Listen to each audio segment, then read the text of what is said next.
Thank you. Thank you so much for joining us today. And thank you to our sponsors who provide CHAPA with the support we need to advocate for opportunity, ensure access to housing, and to develop the affordable housing and community development field. In particular, I'd like to thank TD Bank for making today's event possible. And I'd like to thank Mass Housing Partnership, Department of Public Health, the Boston Foundation, Oak Foundation, and JP Morgan Chase for their support for our municipal engagement initiative. Sorry, hold on one second. For their support for our municipal engagement initiative. And I'd really like to thank our team, the Municipal Engagement Initiative team. You all know Dana LaWinter, Whitney Demetrius, and Lily Link. I just want to thank you all for the passion you put into today's event, but the work that you do every day to support people in advocating for opportunity in their communities. And at CHAPA, we work very much as a team, and our whole team is here today. So I just want to thank the entire CHAPA team. Today, we have an amazing group of panelists and honorees who are going to talk about different approaches to ensuring that everyone has safe, healthy, affordable homes in the communities they choose and the opportunities to prosper and thrive. To make that vision a reality, we will all need to learn from each other and work in our communities and work together for broader systemic changes. The Fair Housing Act is now more than 50 years old, and it puts into law powerful support for the belief that every person should be able to live their lives free of discrimination. However, to be effective, this law requires care, nourishment, vigilance, and state and local implementation and enforcement. By itself, the Fair Housing Act will not ensure opportunity for all, nor will it end discrimination. We all need to act. We see the need for action at the state and local levels when we are in public meetings and people use coded language to speak against housing. They talk about the crime it will bring, traffic, and children, and increasing school costs and costs for the communities. We see the need for action at the state and local levels when people using rental assistance are discriminated against and told that apartments they'd like to see are no longer available when they actually are. We see the need for state and local action when we look at the persisting racial homeownership gap.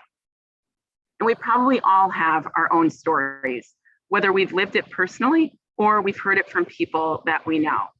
For me, I grew up in a family that struggled to make ends meet. We were renters, and I lived in at least 5 different homes that I can remember in 4 or 5 different communities by the time that I graduated high school. The most stressful days for me as a kid were the days when we were looking at a new home or the days when the landlord was coming to look at the home we were renting.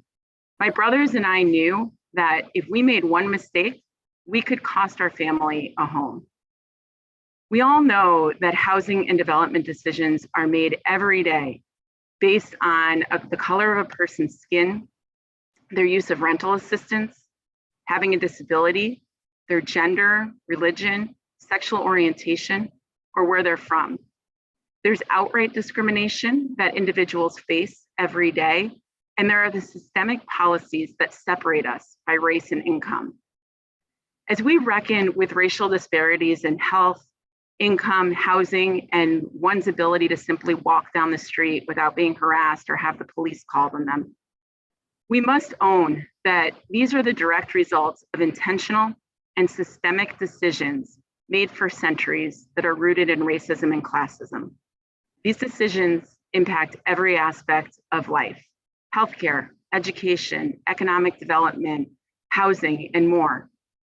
How is this the time now that we work collectively, that we recognize the role that zoning and access to housing play in systemic racism? Zoning is the tool that our communities use to determine what can and cannot be built.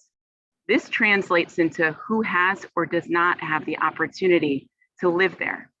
In Massachusetts in 1969, we adopted Chapter 40B, and the purpose was to open up opportunities when communities don't allow for these opportunities themselves. And while this law has been extremely powerful and has produced more than 70,000 homes in Massachusetts, we still have so much work to do. Zoning is historically rooted in segregation, and it's shaped by redlining.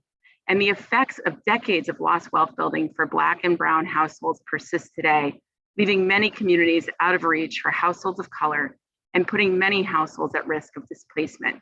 But the reality is we can change this. In fact, Massachusetts has a long history and commitment to affordable housing and expanding housing opportunities. We do this through our state rental assistance programs, our state stock of public housing, our capital budget investments, and new laws put into place that will make it easier for communities to put zoning in that allows for the homes that we need and expands housing opportunities. And at CHAPA, we are committed to this work. As a staff team, we developed an equity and access framework. In that framework, we acknowledge the disparities in access and equity, and that this is the direct and indirect result of intentional policies and systemic decisions or systems decisions.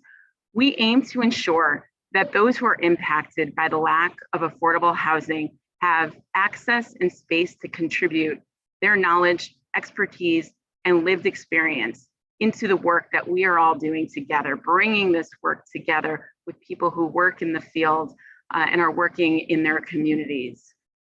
We aim to impact and influence structural and systemic policies at every level, working at the local, state, and federal levels, while applying equity principles throughout our various programs.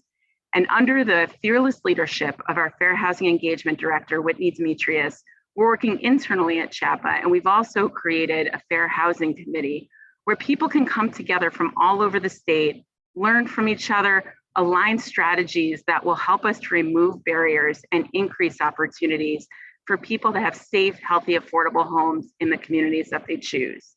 And we're committed to ensuring access to affordable housing. CHAPA is working with the Housing Navigator, a great new website and tool that is helping renters to connect with affordable rental opportunities throughout the state. On the homeownership side, we are so happy to have the support of Mass Housing, MHP, and the Mass Rehabilitation Commission to create a new site for homeownership, My Mass Home. And this site will be the counterpart to the Housing Navigator, providing people with the information they need on affordable homeownership opportunities, state-sponsored mortgage products, down payment assistance, and access to home buying classes. So there's a lot that we're all doing together to really open up access and make sure people have the opportunity to live in the communities where they want to live. Today, we are going to learn from people who are doing really incredible work at both the state and local levels. We are going to hear panels about how to implement this, how it's being implemented in the city of Boston, and also, as you'll see through the honorees, what communities like Brookline and Arlington are doing and what we're doing at the state level.